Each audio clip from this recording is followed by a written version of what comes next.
Hi, I'm David Weegenaar. I come to you daily all the way from Christchurch, New Zealand. Not literally, of course, but I do. But anyway, this is week 50, session number 4, and the date is the 26th of October. A day that is actually a day in my history. It was my first marriage back in the 80s. Okay, so here we go. It's not about that what I'm doing here. I'm doing chess, of course. So here we go.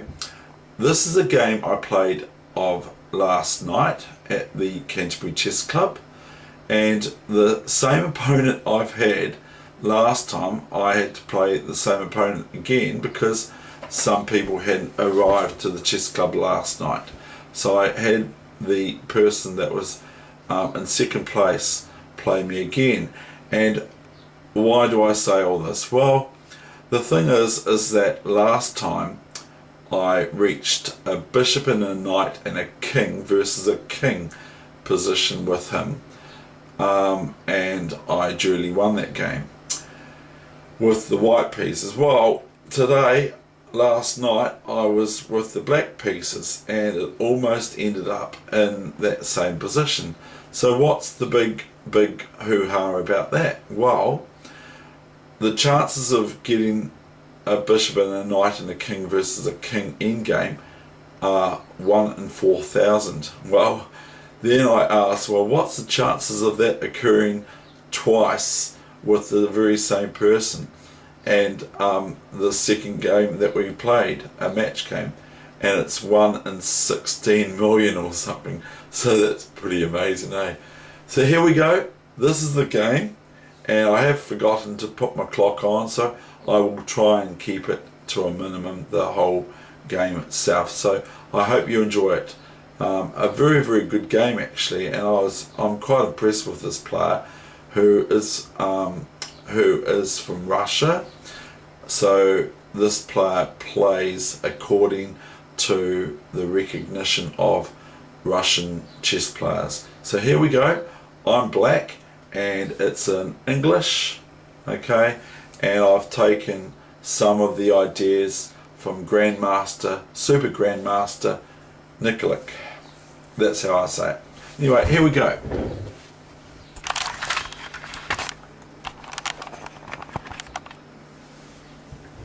So we've got the opening moves of c4, e5, so it sort of reflects a Sicilian backwards kind of opening.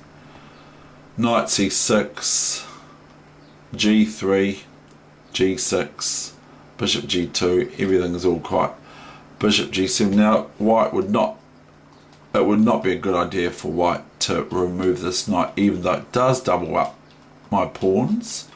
It's not a good idea because this bishop here on g2 is very important. Okay, so we're not going to look into that too much. Knight ge7, probably not the best moves in the world that I play here, no doubt. a3, I stop b4 from happening, this move here, by a5, or I put it under restraint. e3, a little bit of a surprise e3, but probably quite reasonable. Castle, knight g2, f5, naught, d6, b3, bishop e6, still continue your development, David. Bishop b2, but no, I play g5, don't I? I can't help myself. Now comes d4, I very much expected this from him, and this threatens d5, which would capture one of my minor pieces for a pawn or so. So anyway, I'll play bishop f7, and by the way, before g5 was played here, I was thinking of playing my king to h8, to the cushion, to the left cushion, and then I can move my bishop back to g8 if I so wish. Bishop f7, but I can't do that. Now d5, knight b8, f4. Now my opponent's starting to play, you know, he's actually quite good. I'm quite surprised. You cannot ever take your opponent for granted. Queen d2, knight d7, so heading for the square if I can get there, which I can't, as my opponent prevents that. I could play here now, here. I've just seen this idea here now. I could actually play this move here, but I don't. It could be alright, it might be rubbish. B6, all I'm doing is thinking of preventing this ball of pawns coming towards my queen side. So I play B6 to prevent a C5 move, because if that would happen, I would just take here and my opponent will lose material. H3, knight F6. Now comes something I envisaged. I played knight F6 on purpose here, thinking that it will probably draw my opponent into the following: FE5, DE5, D6. But I had already worked out this move here. Can you see what I play next? Do I take the pawn, and then white could take this rook on A8 and the pawn after with the queen once I capture on A8? Did I play that, or did I have something else in mind? I had something else in mind. I played E4 because the pawn is actually pinned to the queen on D2, and I had worked out roughly if pawn takes here, then queen D2, and okay, white gets this rook and knight for queen, but this position here I felt was quite good for me. I'm threatening AB4. Black has to be careful. White has to be, sorry, not black. White has to be careful for the bishop on B2, and I'm also threatening this. So I thought this was quite a powerhouse of available moves, and to top that, I've even got queen E3 check. So I figured that once the queen is promoted on F8 and I've captured, once we've done the exchange, the main exchange, then I'm in the power seat with regards to my queen is very strong. Even though it looks like it could get trapped, it can't, because there's so many things available to the black queen, and then she can also just move back to D3 if possible, and to C4 or so forth. Okay, so that's that analysis. Okay, so I sprung a leak in white's position by E4. Now my opponent, realizing the writing on the wall, went rook A D1, and I merely take this and queen takes, and I was thinking initially, to be absolutely frank here, that I have to take the queen here, but I don't. So I just took the pawn on C4. I probably worked that out before queen D6 for white. Now white's faced with, well, what do I do now? Do I just merely swap off, and then we've got clear sort of good position for black? My opponent went rook F2, I went queen D6 here now, because I thought, well, this is what I'm going to do. So I go do this, B5. Now my opponent is attacking the B5 pawn twice, so I have to do something about it. I go knight FD5, and it's quite feisty what happens here. Knight E3, knight A3. Can you see the problem and my opponent's mistake from this move? Can you see my follow-up? There are a couple of follow-ups, but I thought the one I played was best, because the other one gives white some counterplay. So can you see the simple combination here? If you can, well done. But this isn't a problem. This is just an intermediate part of the session that I'm saying, can you find the tactic that I found? Because my eyes find tactics very easily. Rook A3, bishop A3, bishop C3. Now I had to be careful that black couldn't be met with a move like this or move like this to pick up one of the bishops or something like that. So I had to be careful of that. Rook h6. Now it looks like, it looks like we're going to just head on down a normal endgame, but I'd already interpreted this move bishop f6, which threatens the rook in the position that it is in. It's actually doing a kind of a Pac-Man maneuver on the rook by, I can go king up and king up and basically kind of win the rook. Now I'll show you an example of that. Let's just say white makes a non-scheduled move like this, new variation. I go king up, king up. Okay, let's just say black now is met with g4. I can just go here, okay, king takes, not pawn takes head check, because I'll just lift the rook. King takes, f4, and my pawns are very, very, very, very strong. And look, this rook is sitting on the edge of nowhere. I could even swap it off, it doesn't matter. And so these pawns are so strong, it's not funny.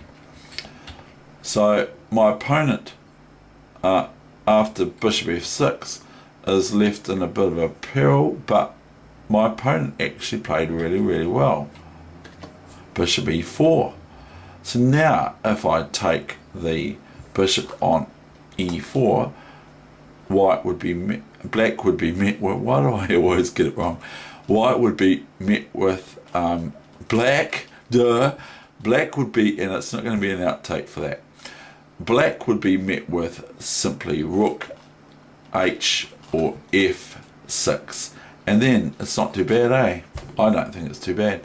So I just go bishop e4, king g7, and here's the Pac-Man maneuver. And now if the rook does go to h5, okay, I just merely take this, and it's quite embarrassing for white. So my opponent goes rook f6. I take with the king. I suppose you could say, well, why don't you take with the rook?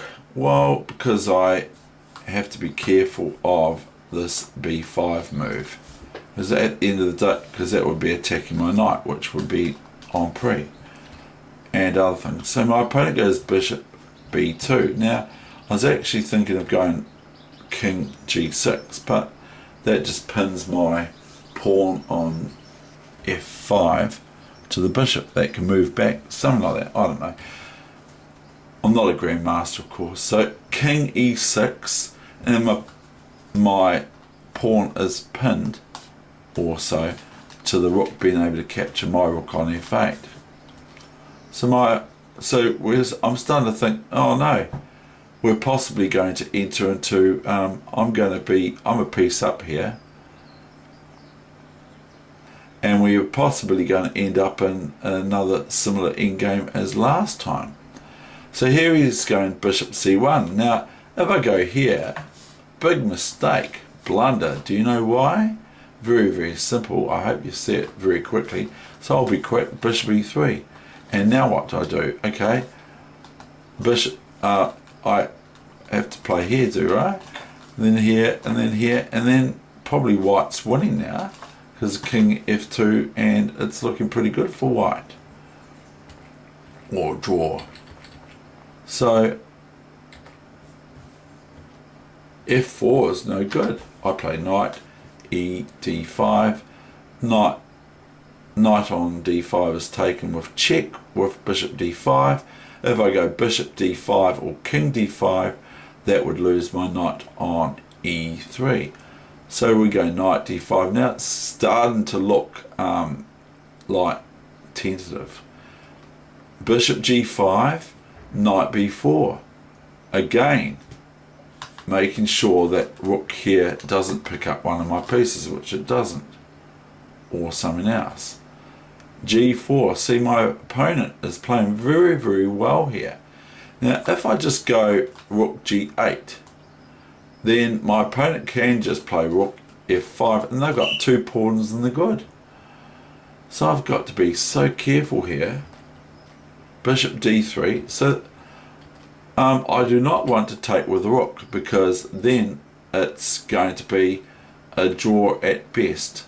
So if I relieve a set of rooks or a pair of rooks off the board, then this is going to be a draw. So if I go rook f5 or anything else than what I play, then it's going to offer white up some serious chances for a draw at least. So I go bishop f5 and my opponent goes king h2. Now I actually think that that could be a mistake. So knight d3, because my opponent's probably going, well, what do I do now? Rook f3, knight e5. Now I have to be careful for bishop here and winning my knight, and or else drawing or something like that. So I go king d5, okay? I know it's quite instructive, but it's a very good game. Now if my opponent would play bishop f4 here now, I would get out of the way with my knight. I need all my pieces. Even though we can swap off pieces, like bishop here to e4, I do not want to enter into swap offs here. Because if I swap off here, as I told my opponent, if I swap pieces here, or if we swap off any of these pieces, if I swap my knight for his bishop, then it's entering into the realms of draw position for white and black. So after king d5, my opponent played rook b3. I played bishop d3, sensing that, just to be basic, rook b5 isn't possible to pester my king. Bishop h4. Now I go knight f3 and bishop here. Now this is threatening just the simple rook g8 check and knight takes bishop, even though there are ideas for white here that I've got, like rook b5. But if the king was on f4 and I've just taken this bishop and the rook checks me on b5, I just go king c4. I can show you what I mean. Now let's say, what can white do that's a sort of a nonsense move? We go rook b6, okay? And then I go rook g8, king here, okay, knight h4, rook b5. I merely just go king attack the rook, is what I'm saying. And that is a clear win for black. So rook b3, and my opponent goes bishop e7. I go rook g8. Now it's not very nice for white at all. King f4, and I go knight d4, you see. Now this is threatening knight e6, and it's threatening the rook, of course, but it's threatening knight e6 check. Now the rook cannot check my king. If it could check it here, then it eradicates my minor pieces. I'm sure you can see what I mean. So by playing knight d4, this is very, very hard for white here. I'm going to see what the engine says. I hope it's okay with you. The engine gives rook a3 as the best move here, and it gives the position in black's favour 1.64. that's Fritz 11. But my opponent didn't play that. My opponent went rook b6, and the next few moves were played very, very, very quickly. My opponent shouldn't have played so quickly because they missed something. I went knight e6 check, and by the way, if rook e3, we'll just show you something for fun, new variation, the computer sees it straight away. What's the move for black? that is pretty final, or reasonably final. What's the move for black here? Out of a clear blue sky is, so this is 1 in 16 million chance of us having a knight and bishop endgame versus a king. Knight and bishop versus king, that's checkmate of course. So white has to be very, very careful for checkmate. So the moves are the following: rook b6, knight e6. Now comes my analysis, new variation, rook g3 check. I'm not going to deviate here, because if I do, it causes all sorts of issues. Now not here, because I go rook b3, discovered check with the bishop, and rook takes rook. Okay, so here white could go here, but it's not very good, and I can just lift this, and this is a pretty well easy win for black, I think. So here I go knight e6, and the computer's going wild here for 3.21. My opponent went rook e6, sadly. And now, because it was late at night, my opponent went bishop g5, and I actually hallucinated. I thought I thought that I've just lost something when he went bishop g5. But then I just picked up my brain and said, oh no, it's okay.